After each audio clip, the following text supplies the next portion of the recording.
Bienvenidos, queridos lectores, a otro video más. Vamos a seguir leyendo asesinos seriales ya para terminar, o al menos hasta donde nos dé tiempo. Esto es Laylee Coffee and Books, yo soy Laylee y pues vamos a darle. Ya van varias partes de asesinos seriales y pues vamos a continuar. Nos quedamos en Tommy Lynn Sells, el quitavidas de costa a costa. Recuerden que ya voy a estar intentando cambiar estas palabras pues para salir de del puntillo de las abismales áreas del TUF. Entonces ahí vamos. Dice: nació el 8 de julio de 1964 en California, Estados Unidos. Él y su hermana gemela tuvieron meningitis a los 18 meses de nacidos. Tommy se curó y su hermana murió. A los 2 años tuvo que vivir con su tía Bonnie hasta los 5 años en Missouri.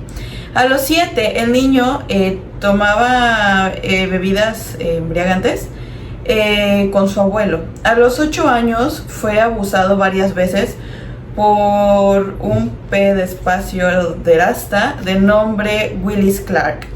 A los 14 años salió de su casa para buscar trabajo debido a que vivía en condiciones sumamente precarias con sus padres. La primera vez que él quitó la vida lo cometió a los 16 años de edad, al entrar en una tienda y ver cómo un hombre abusaba de una niña. Le quitó la vida con una pistola, lo que provocó en él una gran fascinación al cometer ese arrebato de vida. A partir de entonces, Tommy quiso experimentar la misma sensación, al grado que llegó a quitarle la vida a más de 70 personas entre 1980 y 99. Se metía a las casas a robar y quitar vidas. No le importaba si encontraba niños, mujeres o ancianos. Los asaltaba físicamente y luego les quitaba la vida.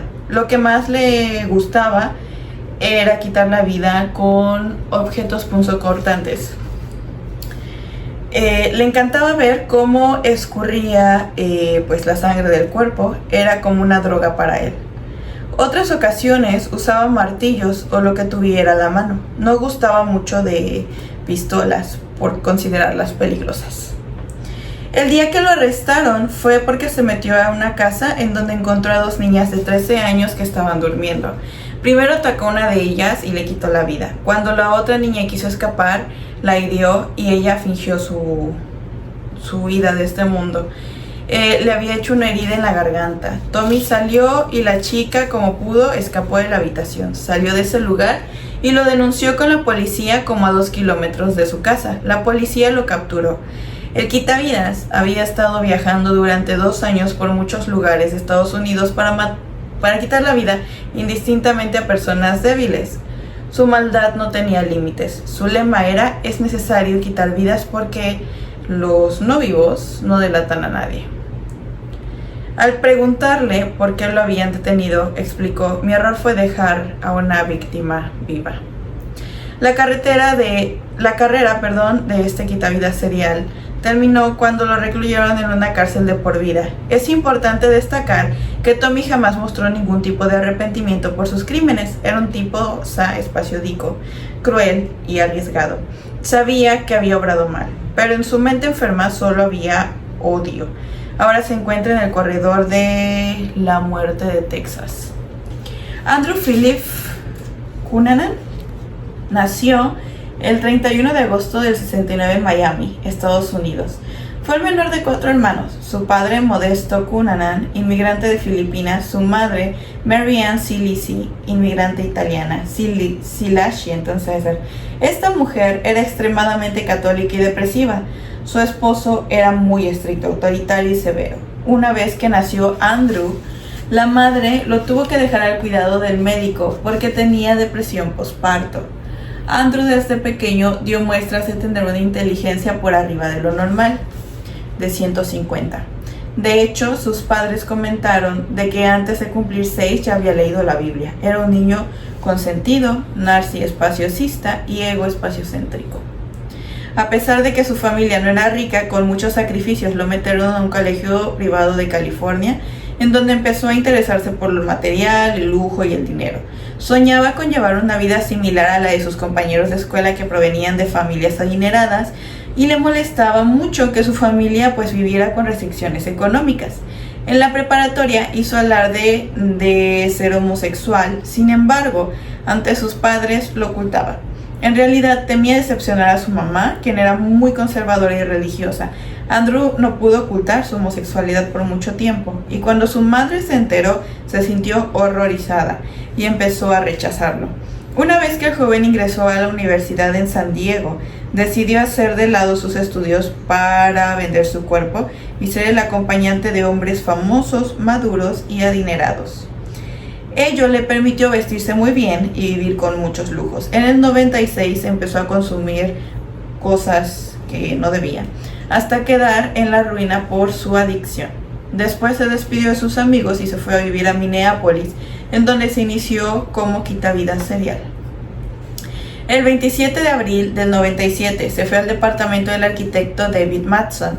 Ya estando ahí, ambos invitaron a Jeffrey Trade.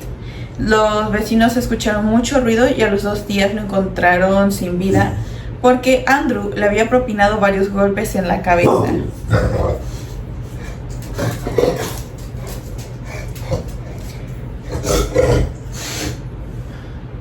Después de quitarle la vida a su amigo, le quitó la vida a Matson de un tiro en la cabeza y se dirigió hacia Chicago. El 4 de mayo le quitó la vida al magnate de bienes raíces Midlin, de 72 años.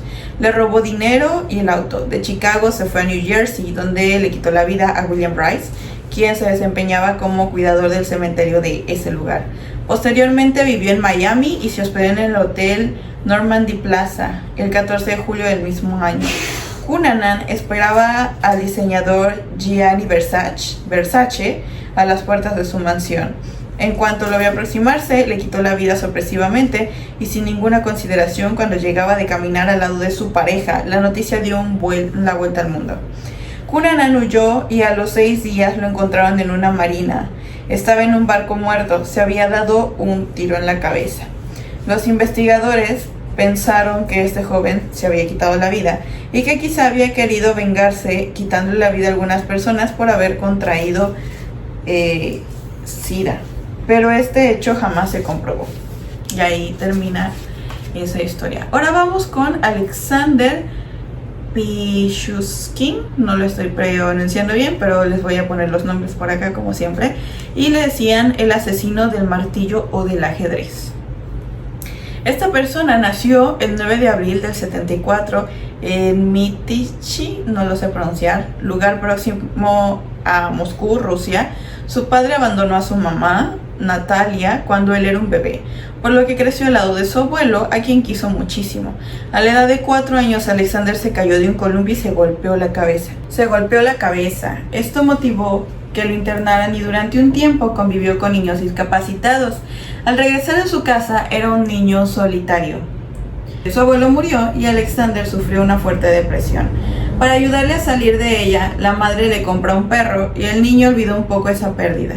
Una vez que entró a la secundaria, peleaba con muchachos a veces más grandes que él, y a todos les ganaba porque era muy agresivo.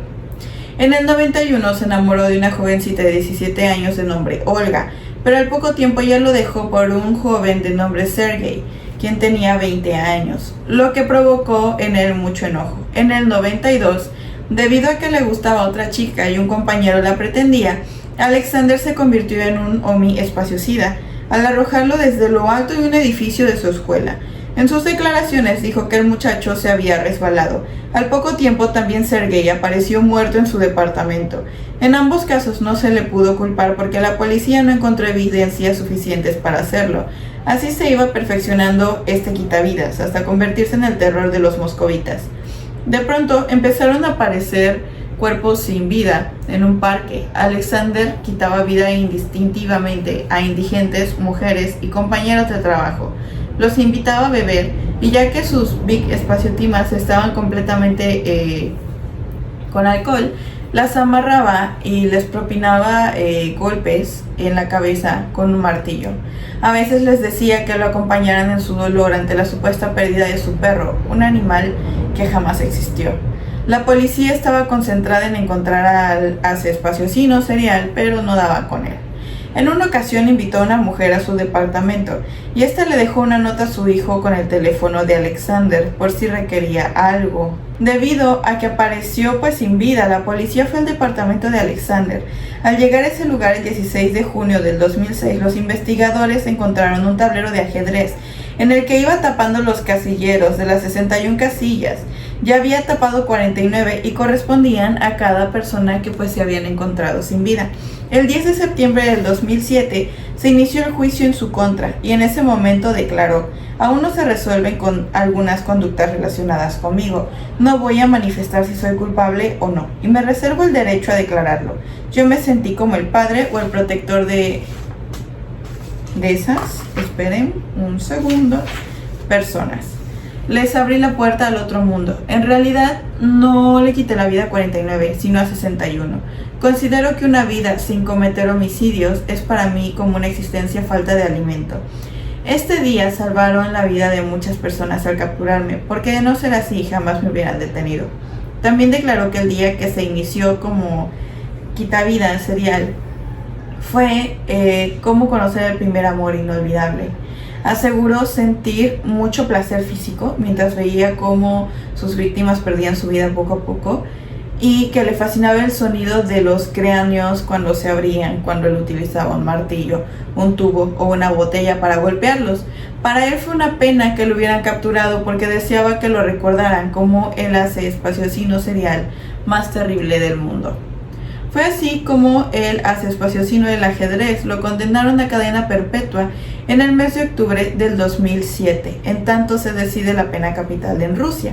Como castigo adicional se dictaminó que los primeros 15 años en la cárcel estuviera completamente aislado. Ahora vamos con esta parte que dice asesinos seriales en México. Ay, creo que ahí se ve. México no ha tenido tantos asesinos seriales durante su historia como en el caso de Estados Unidos. Sin embargo, no deja de preocuparnos la hazaña con la que fueron perpetrados los crímenes por estos enfermos mentales y que dejaron honda huella de horror en la sociedad. Francisco Guerrero, el Chalequero. Solo sabemos que nació en la Ciudad de México, pero no existe información de su fecha de nacimiento. Lo que sí sabemos es que entre 1880 y el 88 cometió 20 quitadas de vida a mujeres jóvenes que se desempeñaban como personas de la vida galante. Se dice que si no quedaba complacido al tener las relaciones personales con ellas, las degollaba y tiraba sus cuerpos en las inmediaciones del río Consulado. Este asesino serial era zapatero. Usaba los pantalones ajustados, una fajilla gruesa, sombrero negro, zapatos de muy buena clase y un chaleco elegante. Tenía fama de mujeriego y de ser un excelente amante. Era misógino, vanidoso y prepotente. Tenía las características de un psicópata que alardeaba de sus supuestas cualidades como persona benefactora. Era un megalómano. Comentaba con sus amigos que las personas de vida galante deberían perder su vida por ser mujeres infieles. La policía trató de encontrar por todos los medios posibles a esta persona que quitaba la vida y que se había convertido en el terror de las mujeres, pero tardó más de 7 años en dar con él, gracias a que algunas lograron escapar de sus garras y denunciarlo. La policía lo arrestó el 13 de junio del 88 e inmediatamente fue condenado a que le quitaran la vida. Pero no todo estaba ganado en este tiempo, porque el presidente Porfirio Díaz cambió la pena de muerte por 20 años de prisión.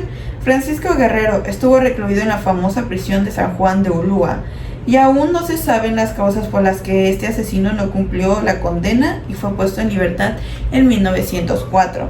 El 28 de abril de 1908 volvió a delinquir, por lo que fue en busca de una persona de vida galante, y en el camino encontró una ancianita de 80 años, a la que insultó, asaltó físicamente y mató.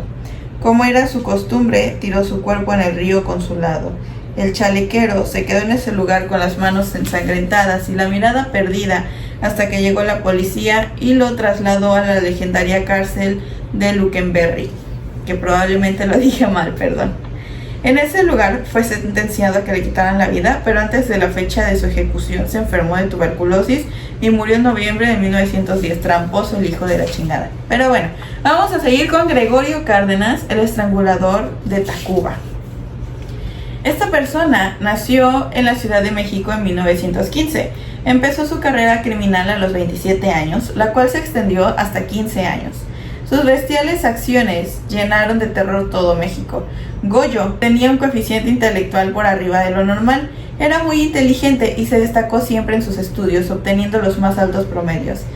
De niño tuvo encefalitis, lo que le provocó enuresis y se volvió sádico y cruel con los animales. Su madre fue una mujer estricta y lo reprimió mucho durante la adolescencia. Siendo muy joven y aún sin terminar los estudios, decidió casarse con una mujer de nombre Sabina. A los pocos meses se divorciaron y Goyo regresó con su mamá para terminar la carrera de química. En ese tiempo obtuvo una beca y alquiló una casa en Tacuba para vivir solo. Además se compró un automóvil. El 15 de agosto de 1942 salió en busca de una persona de vida galante y encontró una jovencita de 16 años de nombre Bertha. Se la llevó a su casa y después de que hicieron lo que tenían que hacer, ella se dirige al baño y ahí Goyo la estrangula con una cuerda. Una vez que le quita la vida, la lleva al patio de su casa y la entierra. Pasada una semana, nuevamente tuvo que ver con una muchacha igual de la vida galante, pero esta vez de 14 años. La chica se resistió a tener intimidad con él y él le quita la vida. La ató de manos y después de ahorcarla también la enterró. El 2 de septiembre de ese mismo año fue a ver a una amiga de nombre Graciela que estudiaba bachillerato en la UNAM. Le ofreció llevarla a su casa y ella aceptó. Durante el trayecto le pidió que fuera su novia, pero como la chica se negó, arrancó la manija del auto y con ella la golpeó hasta matarla. Luego cargó el cadáver y lo llevó a su casa. Al día siguiente la enterró en el jardín. Goyo se fue a ver a su mamá y le contó sus atrocidades, pidiéndole que lo llevara al hospital psiquiátrico de Tacubaya. Su madre así lo hizo y enseguida fue interrogado por el investigador Simón Estrada Iglesias del Servicio Secreto de la Ciudad de México. Al preguntarle por la estudiante Graciela Arias, quiso fingir estar completamente loco. El investigador lo presionó para que hablara de la joven y Goyo le explicó que la había enterrado en el jardín de su casa. La policía lo llevó a su casa y él mismo les indicó lo que había hecho con las otras muchachas. Los agentes que lo acompañaban quedaron impresionados al ver los cuerpos de las víctimas. También encontraron un diario donde el asesino narraba con detalle todas las fechorías que cometía y además aceptaba su culpabilidad. El 13 de septiembre fue recluido en el Palacio Negro de Lucumberri, en el área de enfermos mentales, y de ahí lo canalizaron al manicomio general de la Castañeda. Cabe mencionar que en su calidad de enfermo llegó a gozar de muchos privilegios. Se hizo amigo del director de ese centro, recibía visitas de sus familiares a cualquier hora y hasta llegó a salir de ese lugar. El criminólogo Alfonso Quirós Cuarón explicó en un libro que la encefalitis que había sufrido Goyo lo había llevado a desarrollar una conducta criminal. Este quitavidas serial jamás mostró arrepentimiento. Muy al contrario, se quejaba de que habían cometido una gran injusticia con él al tenerlo lejos de su familia. El 22 de septiembre del 48 se le encarceló nuevamente en el mismo lugar. En ese lugar tuvo tiempo para estudiar, entre otras cosas, el Código Penal para defenderse de las imputaciones que le hacían y empezó a escribir varios libros sobre crímenes. Años más tarde, se casó en el penal y mantuvo a sus hijos porque logró poner una tienda allí mismo. Goyo había sido examinado por aproximadamente 50 médicos que le hicieron diferentes diagnósticos. En la generalidad coincidieron que era un psicópata que padecía esquizofrenia, debilidad mental y paranoia. Ahí iba a cambiar esas palabras, se me volvió a olvidar, ni modos.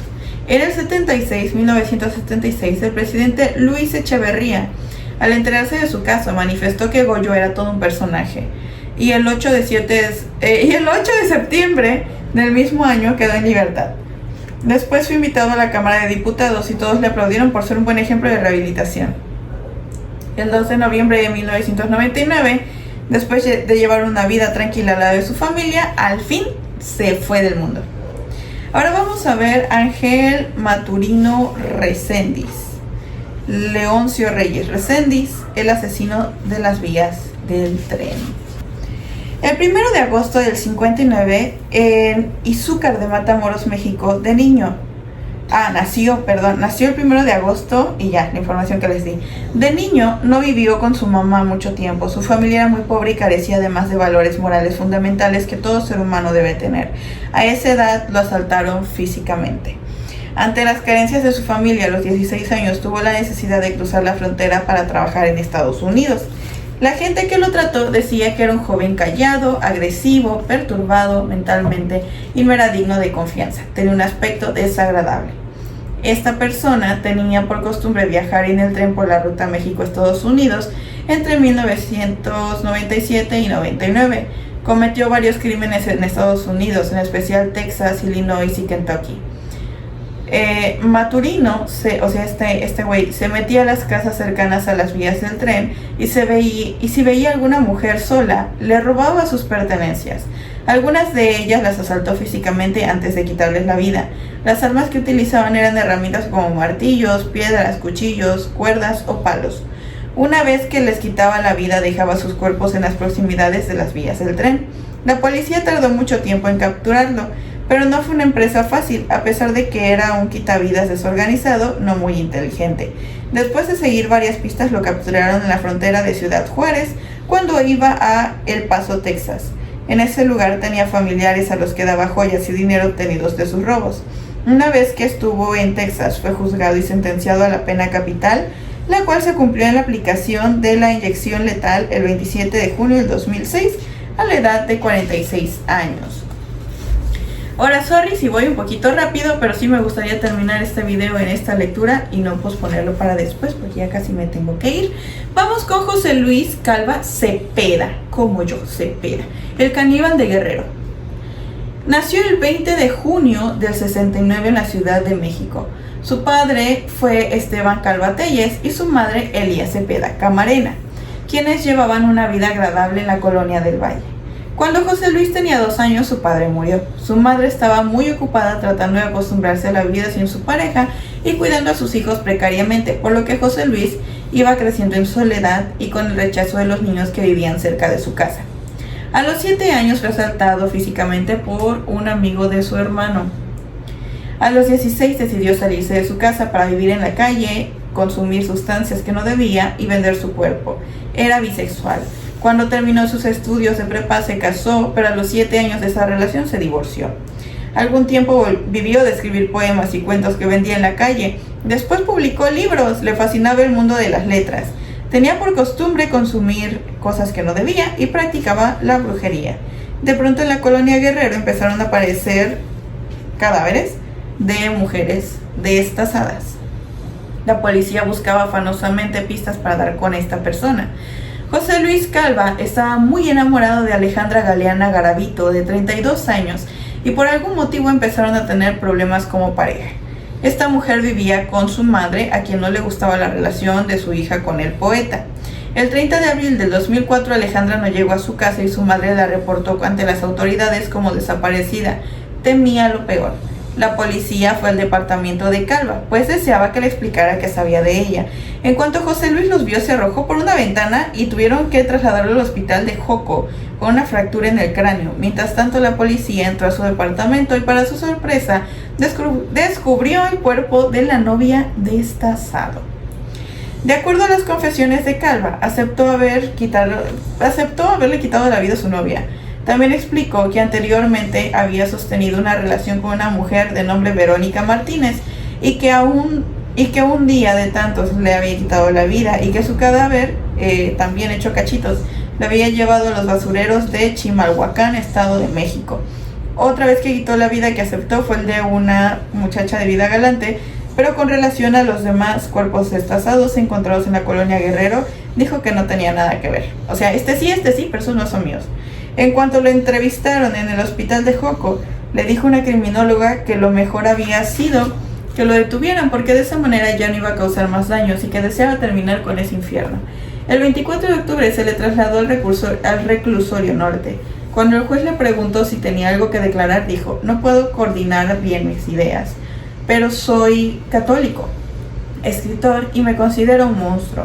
Estoy muy arrepentido de lo que hice, pero deseo vivir aunque me tengan encarcelado. Su abogado explicó que Calva estaba enfermo y no deseaba declarar más. Ya estando en la cárcel, era visitado por algunos familiares y por una joven de nombre Dolores Mendoza, quien sostenía que José Luis era una buena persona.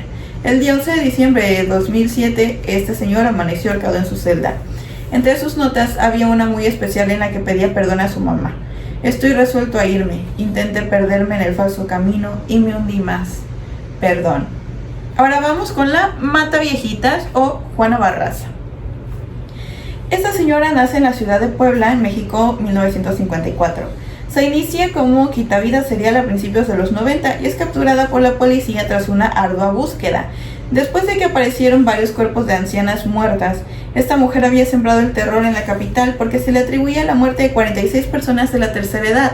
Su apariencia era muy masculina, tenía cara de odiar a la humanidad y se dedicaba a la lucha libre. Se le conocía como la Dama del Silencio. Llegó a desempeñarse como afanadora y sirvienta. Buscaba a personas de la tercera edad para quitarles la vida y robarles sus pertenencias. La policía tenía la convicción de que un mataviejitas, en masculino, quien después de ganarse su confianza entraba a sus domicilios y les ahorcaba. La mayoría de las ancianitas que atacó eran de origen español. Juana Barraza burló a la policía durante mucho tiempo, hasta que el 25 de enero del 2006, después de estrangular con un estetoscopio a una anciana de 82 años de nombre Ana María de los Reyes Alfaro en la colonia Moctezuma, fue capturada por los policías. Ellos vieron que traía consigo un estetoscopio y algunos papeles de trabajo social. Una vez que le entrevistaron no mostró arrepentimiento. Al contrario, se reía de las autoridades en una actitud verdaderamente cínica. Solamente aceptó haber matado a 4 mujeres, pero de acuerdo a los reportes de la policía, sus huellas habían quedado impresas en los homicidios de otras 11. De acuerdo al perfil hecho por los criminalistas, se explicó que Juana Barraza era hija de una madre alcohólica cuando tenía 12 años.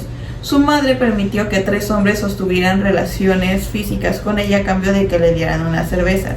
Juana recuerda a su padrastro como una buena persona en su vida porque le enseñó a trabajar y a ser responsable. Otro evento traumático que tuvo que sufrir esta delincuente fue la muerte de un hijo debido a su azarosa niñez. Sentía odio por las mujeres, pero descargaba su furia con las ancianas por ser personas vulnerables que no podían defenderse. Pensaba que las podía someter y matar con tranquilidad sin ser aprendida. El 31 de marzo del 2008, Juana Barraza fue sentenciada a 759 años de prisión porque le comprobaron 17 asesinatos y 12 robos en contra de ancianas que vivían solas. Actualmente se encuentra recluida en la cárcel de Santa Marta, Acatitla, y jamás ha dado muestras de arrepentimiento. Ella sostiene desde la cárcel que no confía en las leyes porque se cometen muchas injusticias. Dice al respecto que no se debe olvidar que de la misma forma que cayeron las Torres Gemelas en Estados Unidos, van a caer las autoridades, o sea, todavía, ¿no? Y bueno, eso fue todo, pero nos faltan las conclusiones que dicen así.